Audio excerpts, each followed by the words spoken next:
Howdy folks, how we doing? We're going to put it to a bit of work today. We're going to start doing a bit of tankering. It's hot today, about 29 degrees, so you can imagine how hot it is in there. I don't suppose I'll be able to even sit down. Ooh, yeah, bugger, that's hot. So anyway, let's drop the water trailer off and we can get the high spec tanker on. Do some tankering. Oh blimey, right, it's hot. Yeah, the talk of heavy thunderstorms, torrential rain overnight and well through tomorrow, so good job we got first cut done. She's warm. Right, let's fire the old girl up.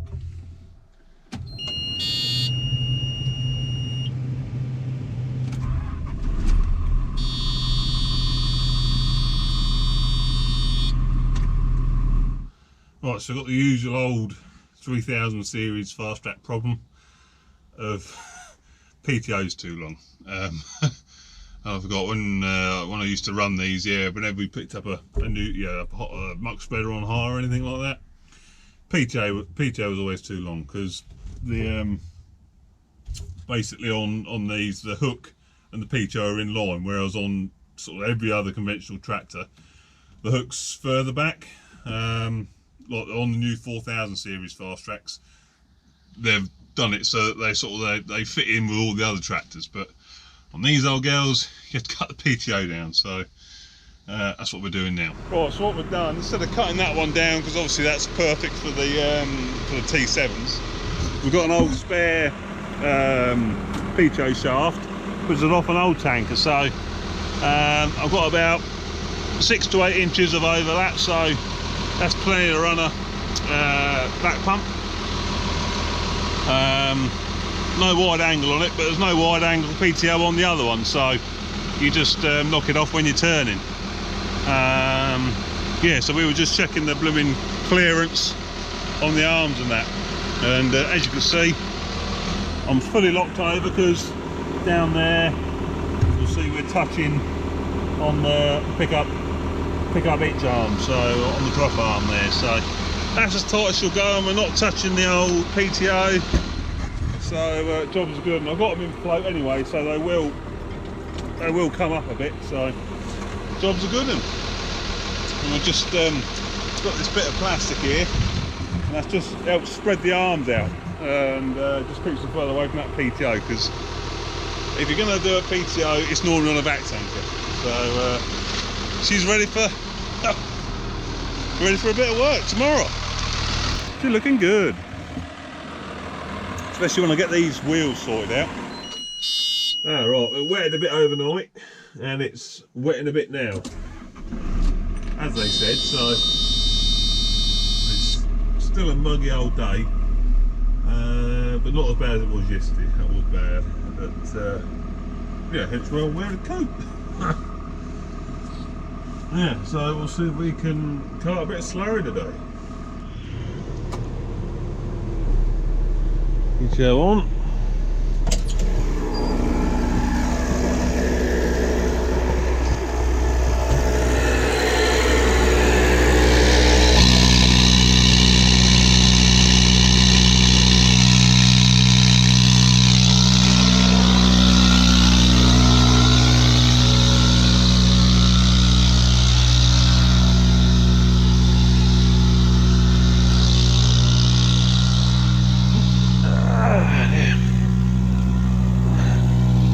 When you're working with another tanker, you come back exactly where you wanted to be and he's bloody moved the pipe. Never mind. Trials and tribulations.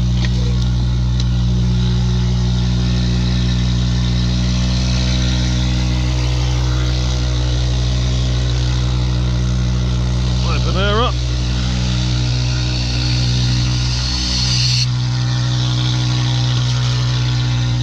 She's away. Let's go and have a look, shall we? Certainly won't get it empty today. We have got the other tanker on it as well. I just had a problem. I'm just loading the fourth one. He's just going with the first because the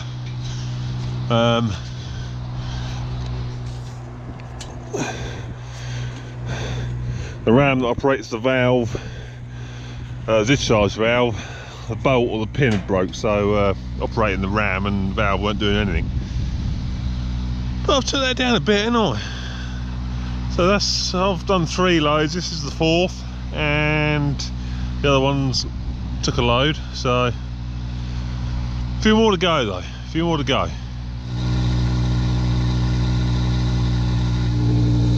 She's full. Shut the main valve, open the vent valve, that draws air through the pipe, like so. Shut that valve.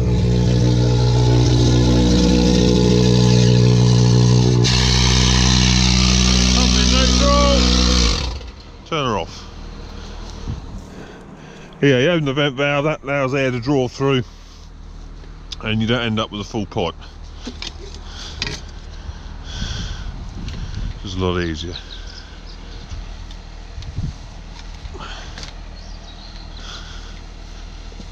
Old sawhorse. Works well for this job. There we go. Hopefully it stays there. That's load number 4.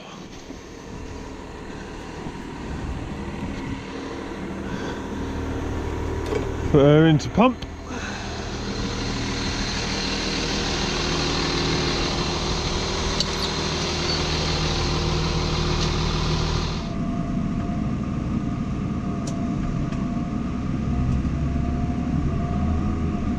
Oh, we're off, boys. Now flashy's on.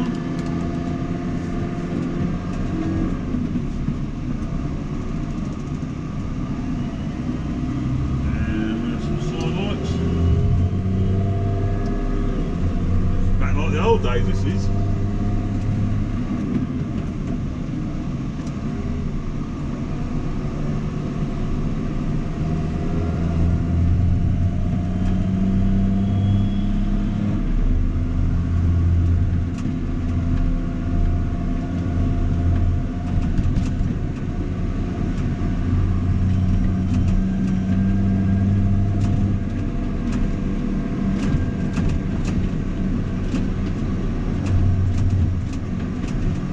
You're going to have one of these tanks on the back, you know, single axle, unsprung.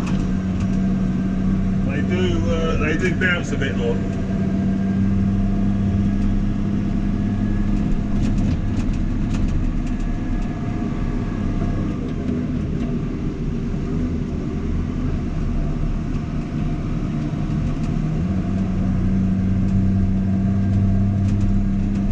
Not a bad spot to have a cup of tea, is it, for your dinner? Got my old muck mug. Got Ted. Dill, bro. He's a powerhouse now, mate, ain't you? Big strong dog, ain't you, boy? Eh? Yeah, big strong dog, ain't you? You still need a bit more training, don't you? Fudge, what are you doing? Fudgy, up, float. Fudge. Hey. Ted, come here. Come here, Spazzo. What are you doing?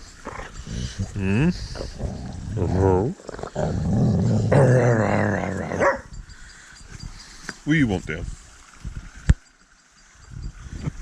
There's our pond. Podger's just doing a bit of mountain climbing.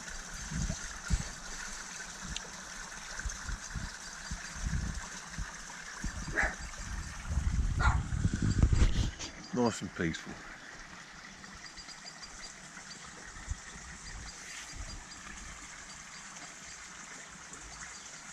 Friday morning today, and we've got Henry here.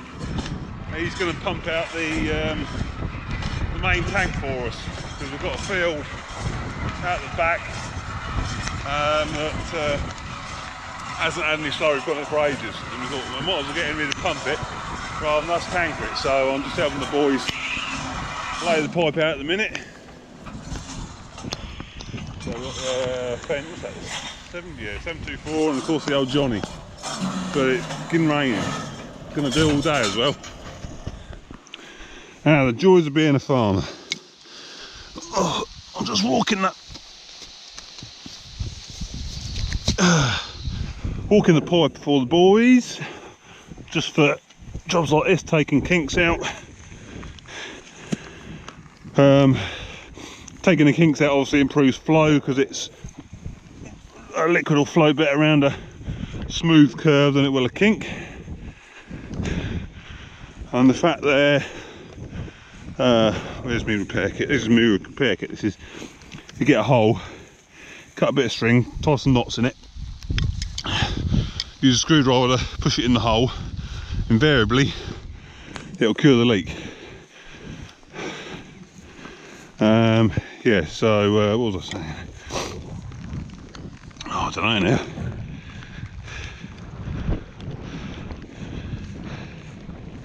Yeah, that was it. Excuse the heavy breathing. I've done a fair bit of work and I'm out of breath.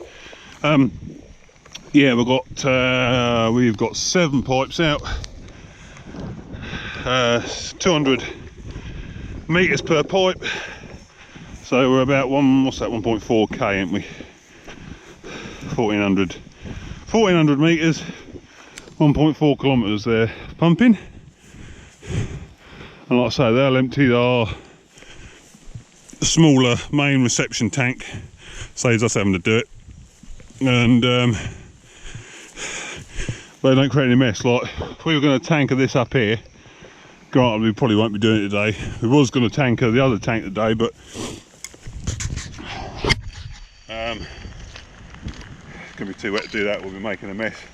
But say you were to tanker it up here, that would be 30 load or something like that, a rough guess. Imagine the amount of sort of damage mess you'd make running 30 tanker loads up here. Whereas all you've got is a tractor with a very light dribble bar on the back, and you hardly see where he's been. But I tell you what, I'm bloody soaked. I'm literally wet through because that took us about an hour to lay the pipes out, and one thing I know, now I'm wandering up it to check for leaks and take the kinks out. There's some more kinks here. Yeah, I'm pretty wet. Sure thing is, we won't be doing any tankering today, although what I've got to do is some more kinks here. Let me put you back on my cap a minute.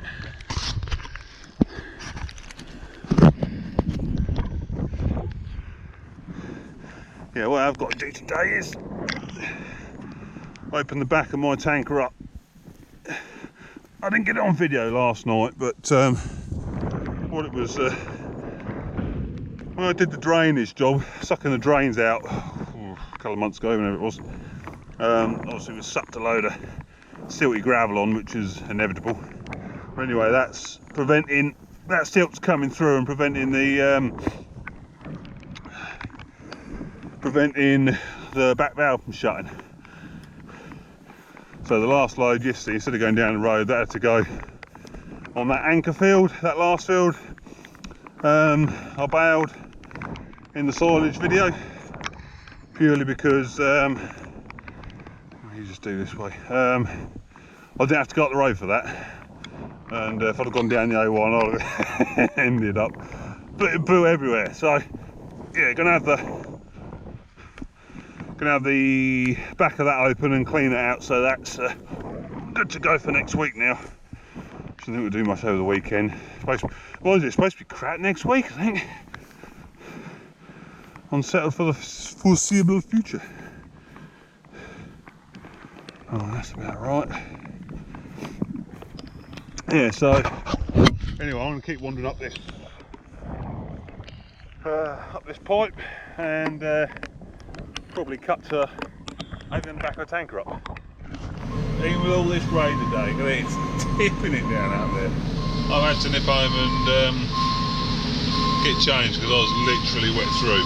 Even with all that rain, we're still having to wet the feeding area because obviously it doesn't get wet now like in here. With all the dry weather we had, it goes a little sticky. and with it going sticky, it goes slippy, and not careful, you have cows go down. So when it's off, we have to wet it down every now and again, just so it will scrape up like. So that is what we're doing now, despite the fact that it's peeing it in. Oh, Jesus. Ain't known rain like this for a while. At least it's dry in here. There's no signs of no big pools of water anywhere, so it ain't leaking or anything. Oh, it's tipping it down. It really is. Jesus. Anyway, we're gonna back this under the cubicle shed so that we can do it without getting absolutely soaking. Because like I say, I've already got bloody soaked once today. And I'm not far off it again at the minute, but yeah, my pants are still dry, so we're looking good.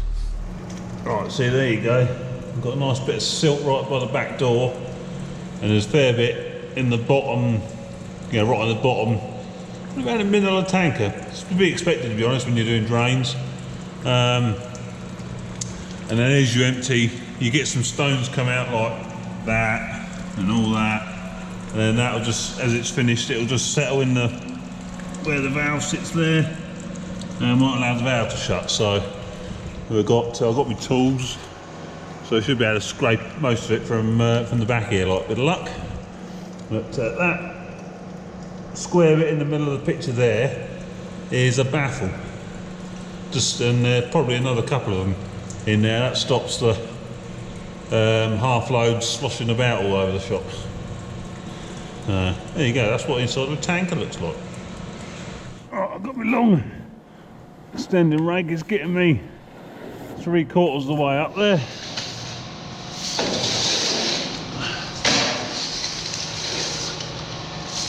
Bring it to the front, or to the back rather.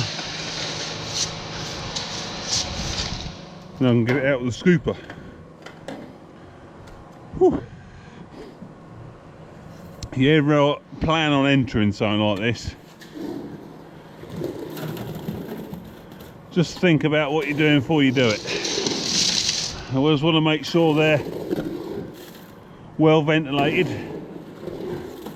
You know, make sure they've had the valves open before, a good while before you want to go in them.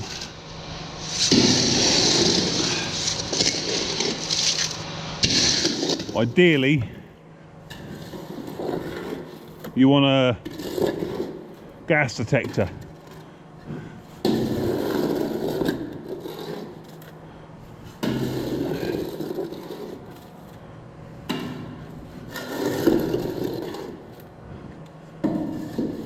Because they are a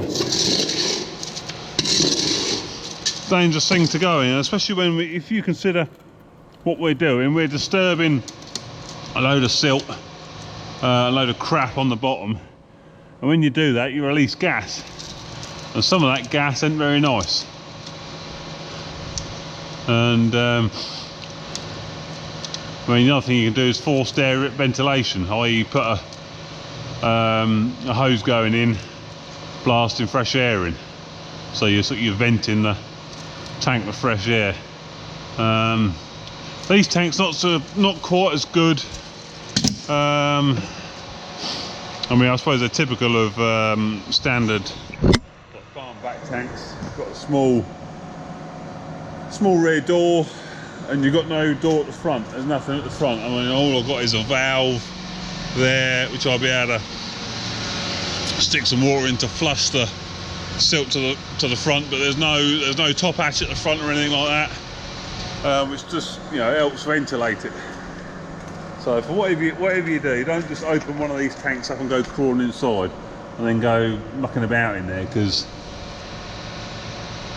crap can happen, you know what I mean?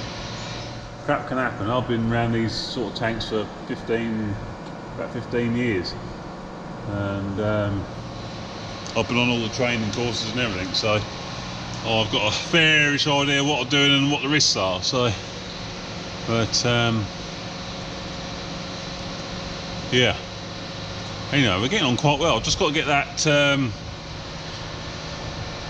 probably about another 6 foot's worth, something like that. What I might do is just strap another pole onto my extender pole, and this what are they, Wolf Garden, aren't they?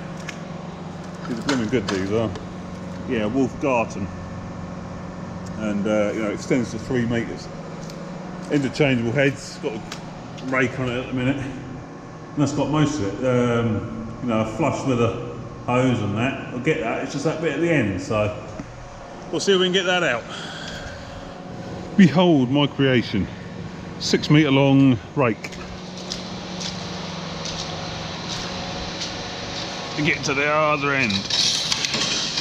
I'm doing pretty well, nearly there. Put a load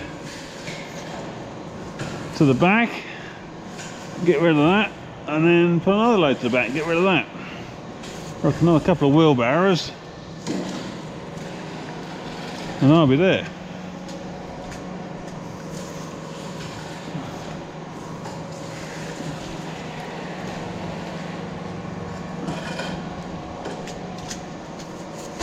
Yeah, that's the back of the tank. Or front of the tank, should I say. There's a fair bit piled up against. A bit of perseverance, I should get there. Then I can use that front valve to just flush a bit of water through. Right, she's all cleaned out. I'm soaked for the 2nd time today. Or 2nd, 3rd time, whatever. Yeah, probably about 300 kilos lighter now, I think, something like that. Absolutely peeing it down still. That'll do for the vid. I'm wet, hungry, tired, knackered. Looking forward to sitting down at home. Hope you enjoyed that vid. I'll see you on the next one. Ta-ta!